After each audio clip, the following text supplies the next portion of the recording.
Thank you, choir. That was lovely and exuberant.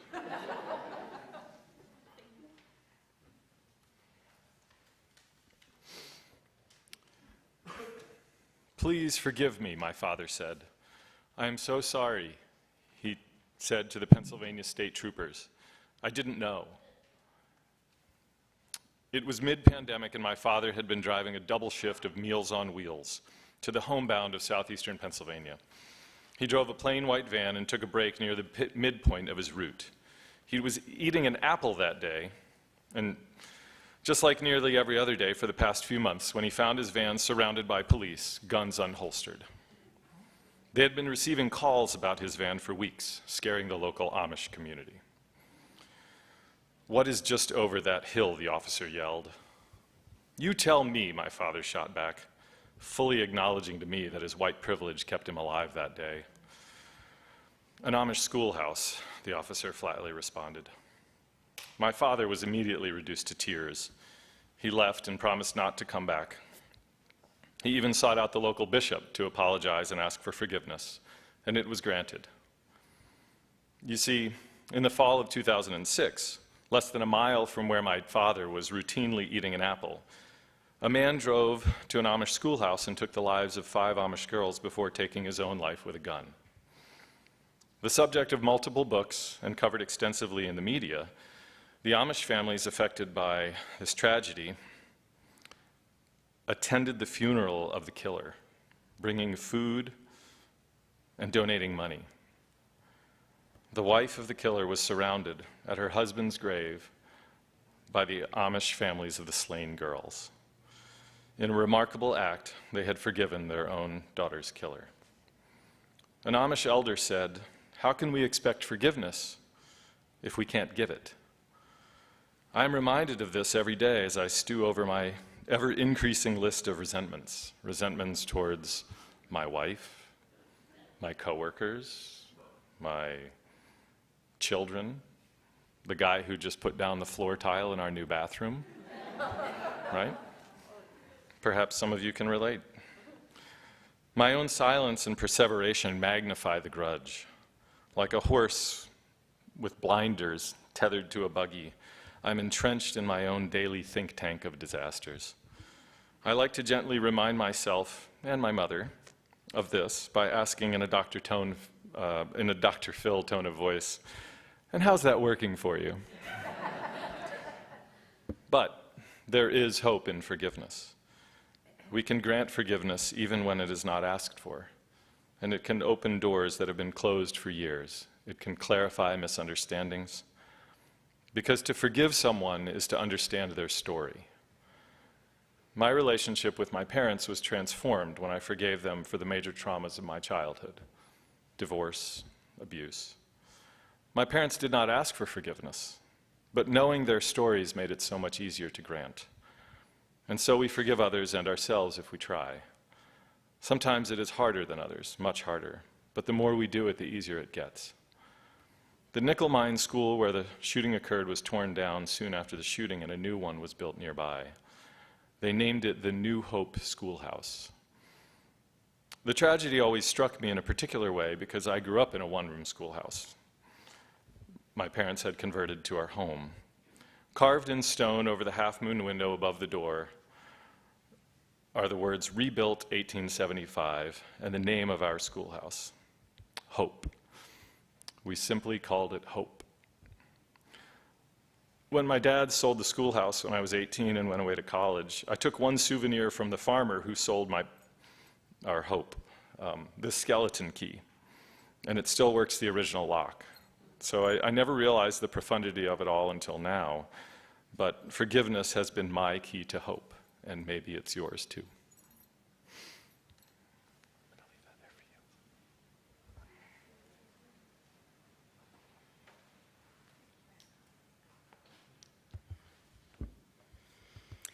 In case you haven't guessed, this service is about forgiveness.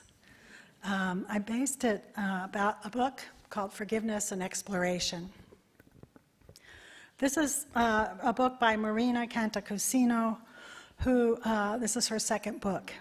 that it grew out of 20 years of collecting stories since she founded the Forgiveness Project in 2003. In both books, Marina explores how complicated and controversial the meaning of forgiveness can be. But this particular book, the second one, has a depth that can only arise out of the deep wrestling and the reflection of someone who has lovingly and respectfully listened, without judgment, to some of the most difficult and painful stories of life that life can offer.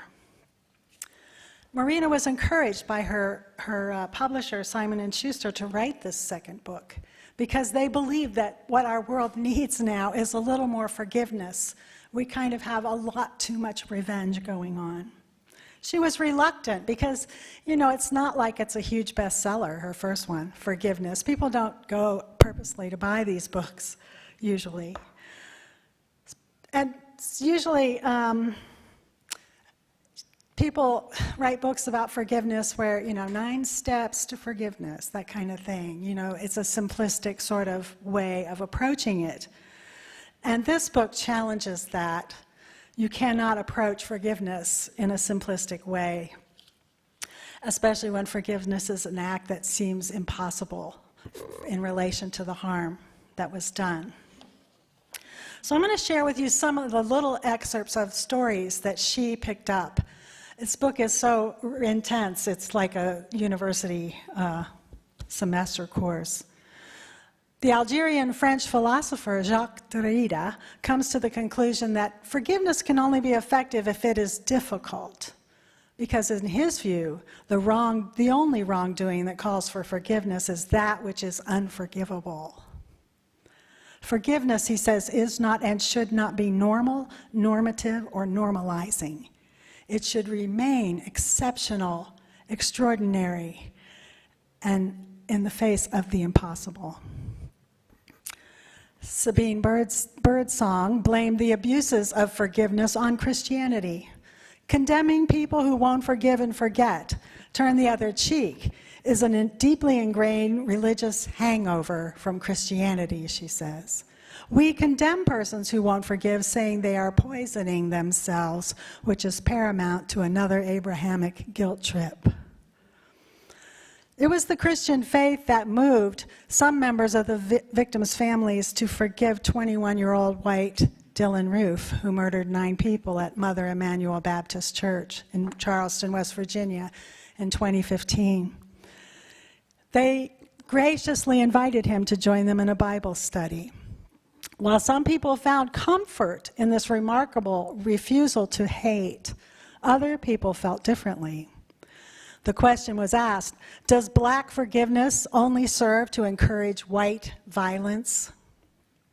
Ta-Nehisi Coates wrote this in his book, Between the World and Me, as he reflected on the callous police shooting of his friend, Prince Jones. He was angered at the ease with which the police officer would not have moved me. He was angered at the ease with which the black community forgave. And he concludes, the need to forgive the police officer would not have moved me in some inchoate form. I knew Prince was not killed by a single police officer, but that he was killed by a country and all the fears that have marked it from birth. He writes, I did not believe in forgiveness. Marina read this shortly after the murder of George Floyd in autumn of 2020, and she worried about the stories of forgiveness that she had collected and promoted around the world, that they might, in certain circumstances, make people feel yet another layer of oppression, namely the duty to pardon or forgive. She also felt deeply that everyone working in the field of forgiveness, including ministers, need to tread carefully, because where there is structural injustice, we have the moral obligation to work and transform and dismantle these institutions of power. I say we are a nation addicted to the pornography of violence, and we have become desensitized to the endless violence done to black victims in this country and white victims. Murder has become entertainment.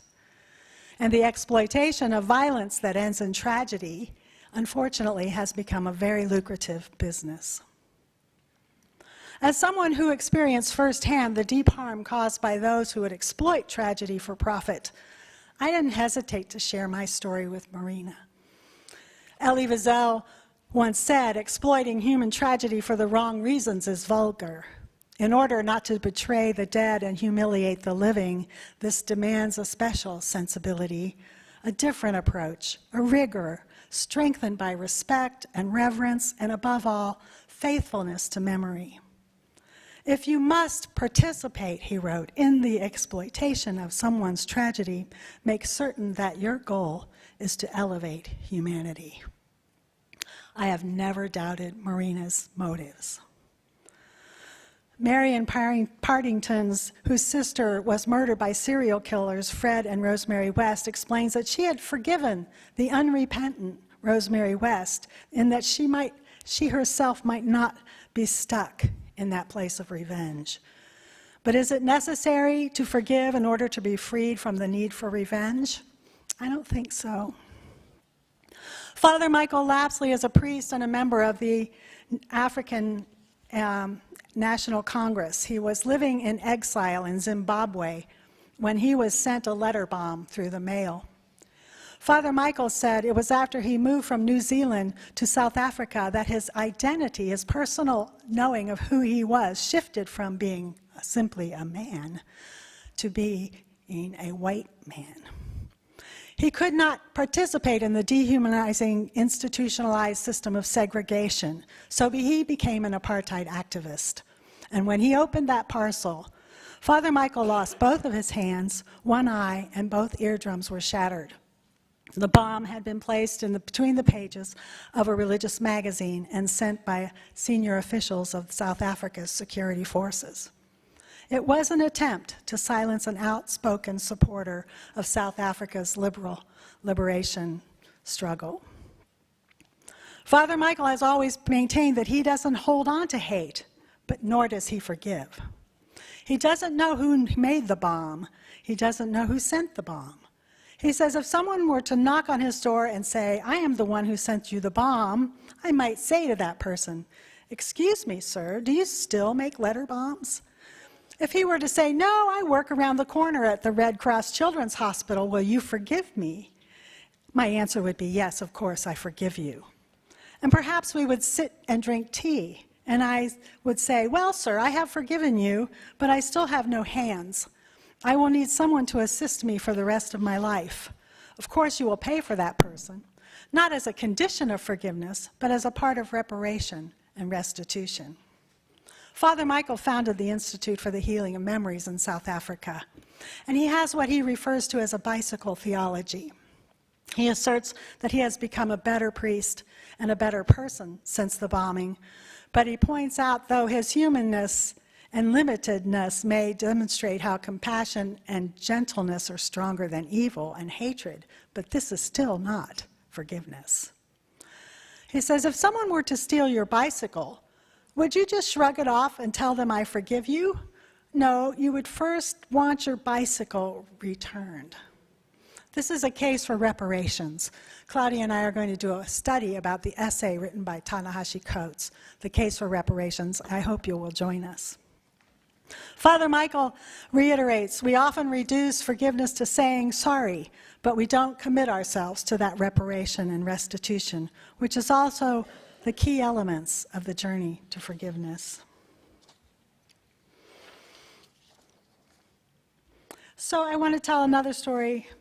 The former Archbishop of Canterbury, Rowan Williams, warned against the dangers of forgiving too readily.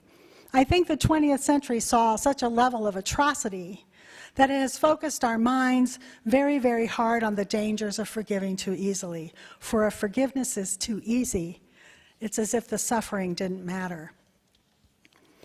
Psychotherapist Robin Shohut was drawn to forgiveness after being asked to co-write a book about revenge with a colleague. After gathering stories from Northern Ireland and Israel and Palestine, from couples who had acrimonious divorces and from families who were locked into conflict, they set up workshops to gather more materials on revenge. They were writing a book on revenge. But during the workshop, there was lots of laughter as people recognized that they were all at it in gross or subtle ways.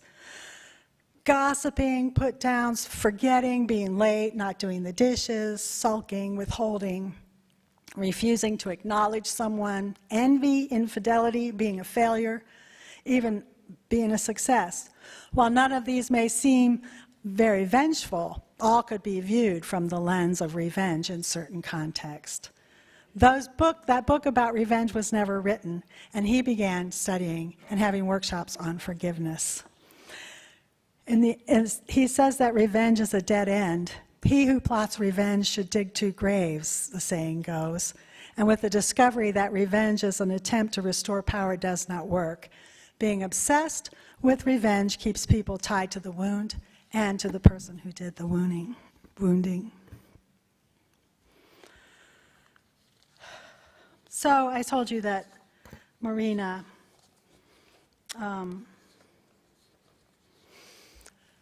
interviewed me. It was in 2013. I had met Father Michael in Manhattan.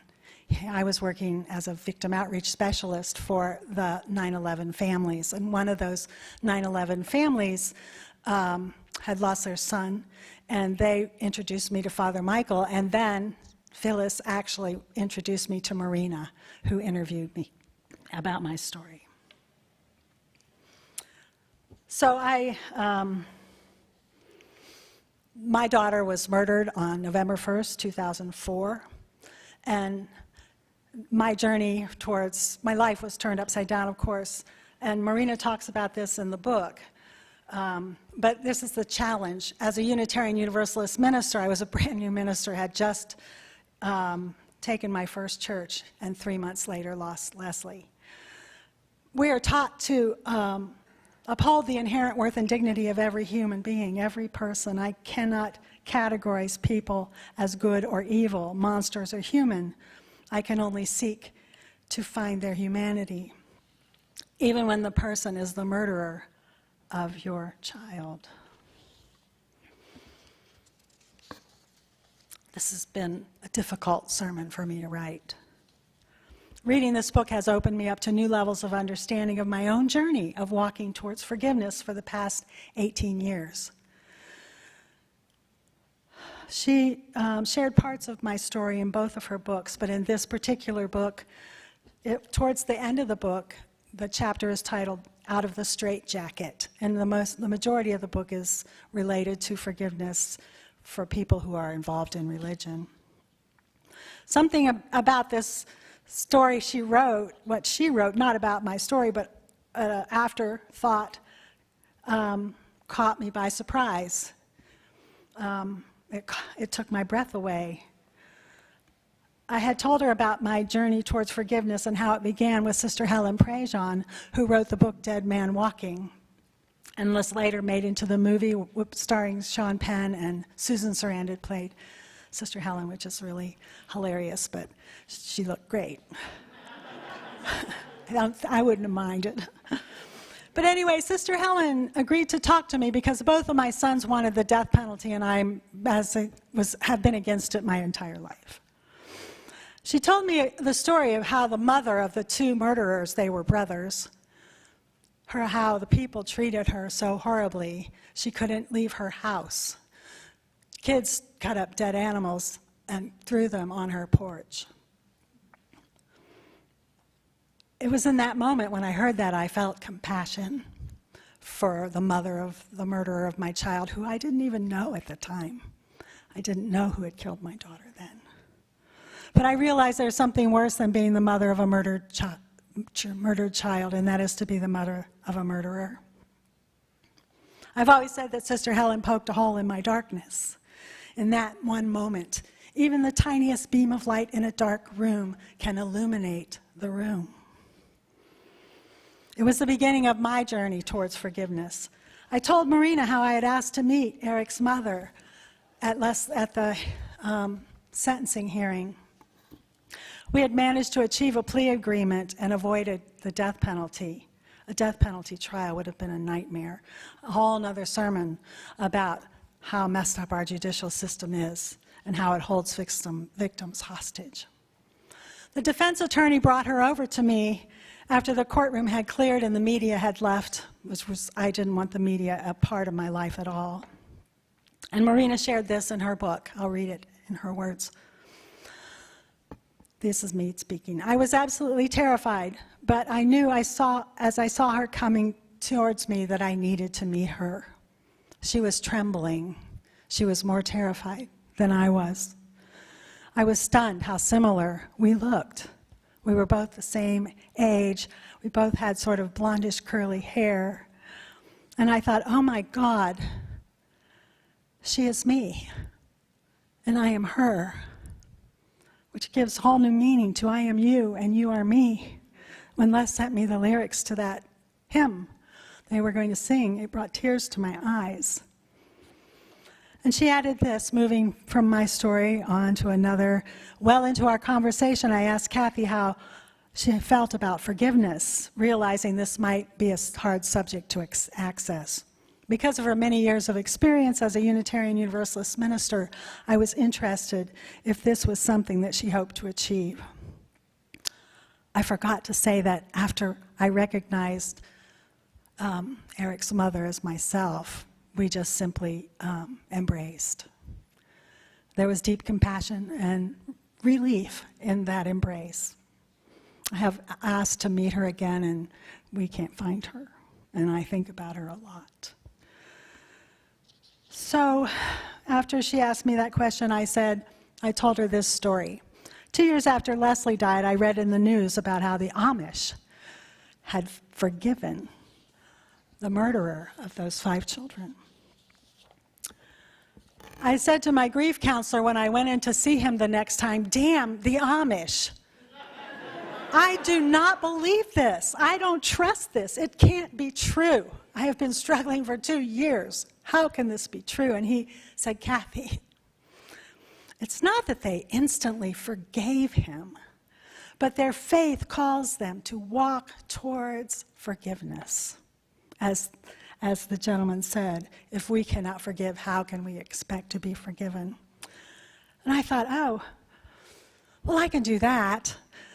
The Nicaraguans have a saying, you make your way by walking. I can do that. Jesus remarkably forgave his murderers as he was suffering on the cross. I have always tried to follow the teachings of Jesus, but forgiving the murderer of my daughter and for the loss of my never-to-be grandchildren, babies that my arms still ache to hold, still seems inconceivable to me. Honestly, I told her, I'm terrified at the thought of facing the murderer of my child one day, and I don't know if I have the courage or the grace to ever forgive, but it is my hope and my prayer. Marina concluded, a week after I met Kathy, I happened to cross paths with Sister Helen Prejean, who was speaking at the Roman Catholic Basilica of St. Mary in downtown Minneapolis. Here in this church, which describes itself as a place of refuge for the poor, the example of grace came up again. Sister Helen was describing the first time she met a man on death row. Having never come to face with a murderer before, she didn't know what kind of monster to expect. She said, but then I looked into his eyes, and I saw his humanness. It was a moment of grace. And then she told the audience, sometimes we have to have our hearts broken to get to a new place where we can reconfigure everything in our lives. And Marina wrote, I thought of Kathy. I read those words on Friday as I was preparing for this sermon. I'm still processing those words.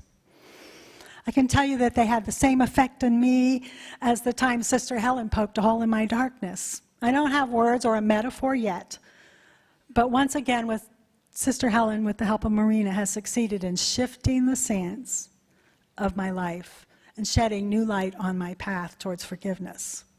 And I pray that I will have the courage to continue that journey. Will you please rise in body or spirit and join me in singing the hymn 1012 in the Teal hymnal, When I Am Frightened.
as some of you may know, we're in the middle of our annual giving drive, and here with a testimonial is my fellow board member, Mary Alm.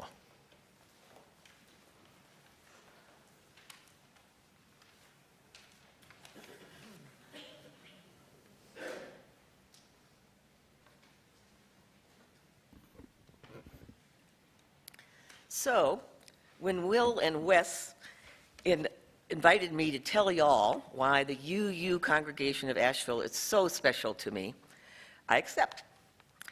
And then they tell me, no more than 3 minutes, okay? Yeah, 40 years of my life in 3 minutes. How's that working for you? That wasn't the line I wrote, but I got a new one. When I arrived, this was called a church. I missed the line that said 40 years. When I arrived, this was a church and had occupied this building, designed by a member, for 11 years. The Mountain Cap in Highlands was established only 4 years before I arrived, and I was 35 years old with short, dark hair. Originally from the upper Midwest, Daryl and I relocated in 1983. I wrote to the church in advance, and 2 members awaited us when we showed up one brilliant October morning. They had a little welcoming tiff about who got to take us to their property for the nonce with our cab-over pickup camper and our 2 Labrador retrievers, and would you believe it, mattresses on the roof. To make friends, not enemies, we stayed at one home for a weekend and the other for 3 weeks. There's a story there. 4 years later, I was asked to serve on the Board of Trustees. I completed only 1 year of that 3-year term in order to accept the call to be president. After that 3-year term, I wasn't able to enjoy the delight of 3 more years as past president because I decided to go earn my PhD through a weekly commute to Columbia, South Carolina. During those years of commuting, this congregation and our personal friends, both within and without, kept me mentally balanced. Several women in their 70s had earned graduate degrees, and they followed my progress closely. One Sunday morning, after whinging to one of them about how hard this all was, she took a step back, stared me in the eye, and said, "You're not going to be one of those, are you? You're not going to quit before you earn your degree." Well, I felt my spine stiffen immediately. Of course not. Love comes in many forms here. Being entrusted to serve the congregation on the board or a committee. Being invited to mentor a teen during the coming-of-age program year.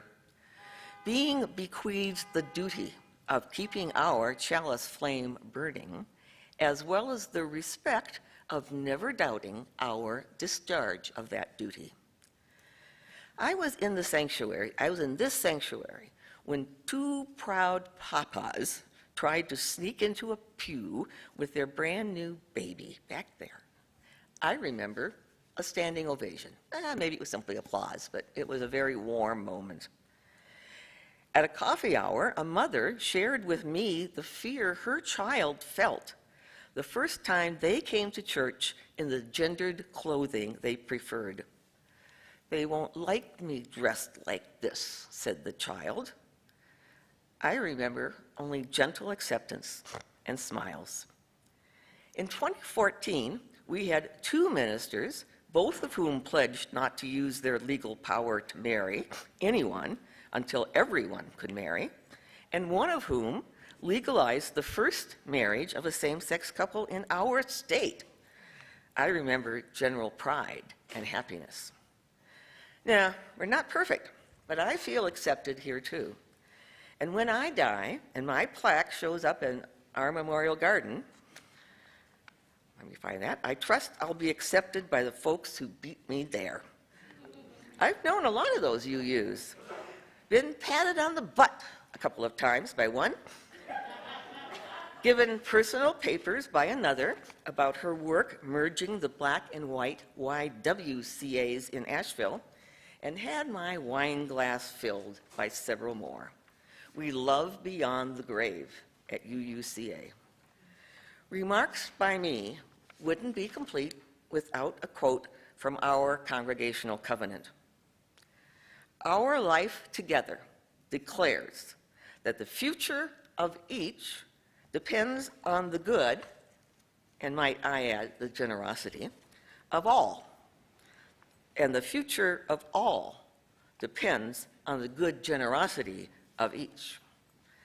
Thanks, y'all, keeping this community alive and lively. For me, future me's thriving, not merely surviving.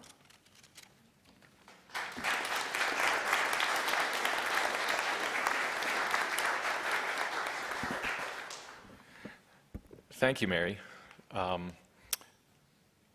For those of you who are visiting, we are inspired by Kathy's courage and wisdom, but she is not our called minister. We're in the middle of a minister search, and I think James Cassara will give us a brief update from the Leadership Development Committee.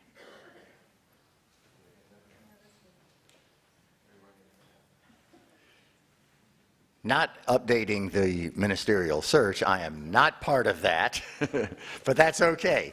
So in a roundabout way, I am. My name is James, and I'm the chairperson of the Leadership Development Committee, and we have the awesome opportunity, not task, not obligation, but the awesome opportunity to identify and support leadership that exists within our congregation. Every one of us has our skills and our strengths to offer. And if you've ever wanted to become more involved with UUCA, now, in great big bold letters, is the time. We are looking for members to step forward and consider serving on our Board of Trustees or to serve on the Leadership Development Committee. After our service, I'm going to be out in Sandberg Hall. I would love to share some more information with you. Feel free, please, to come up and talk with me, because otherwise I have to chase you down. Thank you.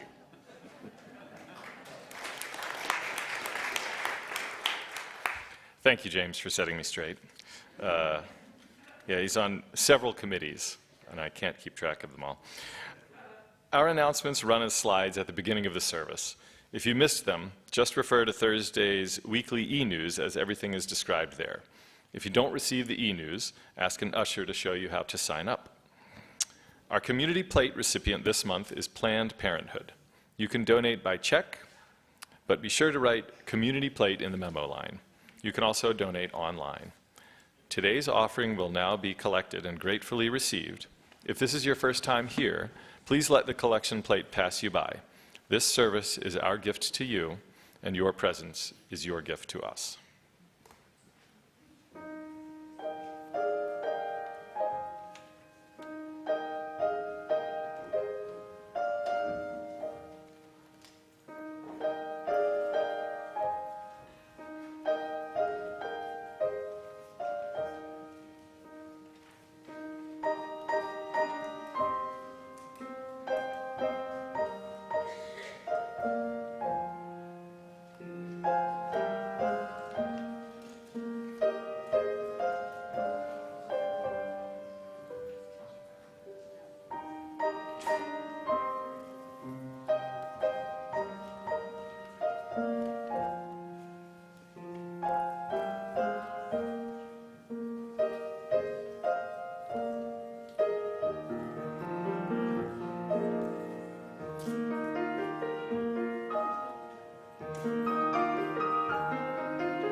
Our visitors this morning are wearing red name tags, so if you see someone with a red name tag on, please say hi to them during coffee hour and make them feel as welcome as you have felt here.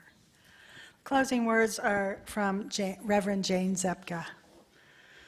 When all is quiet and we are small and the night is dark, may we hear the tender breathing of all who lie awake with us in fear, that together we may gather strength to live with love, with kindness, and with confidence. May it be so. Adam is loaning me this key to hope. I'm going to hold on to it for the next few weeks. Thank you, Adam.